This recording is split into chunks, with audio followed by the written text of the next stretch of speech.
j'irai jamais dans ce salon réserver une prestation plus haut de gamme. Et donc il me dirige donc vers l'espace encaissement. Il n'y a pas de caisse dans ce salon, je trouvais ça agréable d'ailleurs, donc pas d'espace, pas de caisse, c'est juste un espace encaissement, une commode. Et il met le montant sur carte bleue, il me dit voilà, ça fait 30 €, je vous laisse faire votre code et il va nettoyer sa place. Donc je procède au règlement qui me propose de laisser bien sûr des tips. Bon, évidemment les amis, j'ai pas laissé de tips, hein.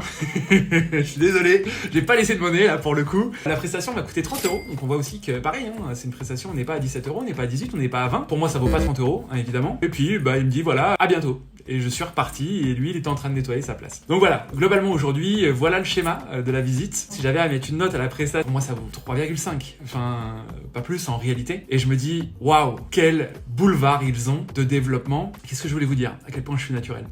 Ah oui, c'est un salon qui propose pas mal de prestations hommes. Des prestations basiques comme j'ai fait là. Et derrière ça, effectivement, c'est un salon qui propose aussi des prestations premium avec des protocoles de soins, etc. Et au départ, j'étais presque à me dire, allez, je prends le protocole. Je crois que c'était 48 €, 60 minutes. Mais je me suis dit, non, je vais tester comme ça. Et vous voyez, ce que je me dis aujourd'hui, c'est que j'irai jamais dans ce salon réserver une prestation plus haut de gamme parce que déjà sur les fondamentaux quelque part l'expérience client n'est pas là. Loin de moi l'idée de juger ou d'être condescendant, j'espère que c'est pas perçu comme ça parce que c'est pas du tout mon intention, c'est plutôt de prendre conscience de l'expérience client qu'on fait vivre et surtout moi ce qui me choque le plus c'est quand même le manque d'hygiène partout, mais je vous rassure avec le grand nombre de salons que j'ai fait depuis que j'ai décidé d'avoir cette démarche et même avant, l'hygiène n'est quasiment jamais là, une fois sur 5. Un coup de spray de loin sur les ciseaux éventuellement quoi. Mais pas de peignoir changé régulièrement, enfin bon voilà. Donc, pour info quand même, c'est un salon sur Google qui est noté 4,7 avec plus de 400 avis. Vous voyez, c'est quand même hyper important aussi ce retour de se dire je m'attends pas à ça moi perso. Comme quoi effectivement des fois on a une belle vitrine digitale qui attire des clients, c'est génial parce que 4,7 plus de 300 avis c'est juste énorme, mais l'expérience client n'est pas là. Bon, j'imagine que parmi certains d'entre vous il y en a qui vont se dire ah mais non moi dans mon salon c'est beaucoup mieux que ça,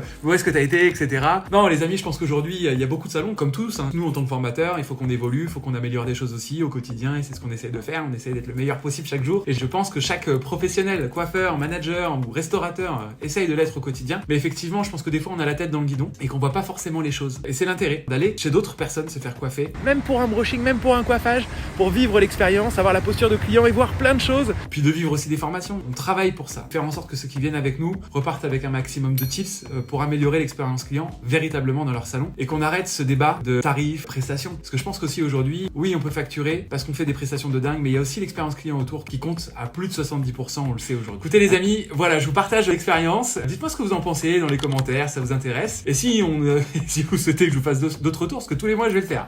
Donc ça peut être intéressant qu'à chaque fois que je vous fasse un feedback comme ça, dites-le moi en commentaire.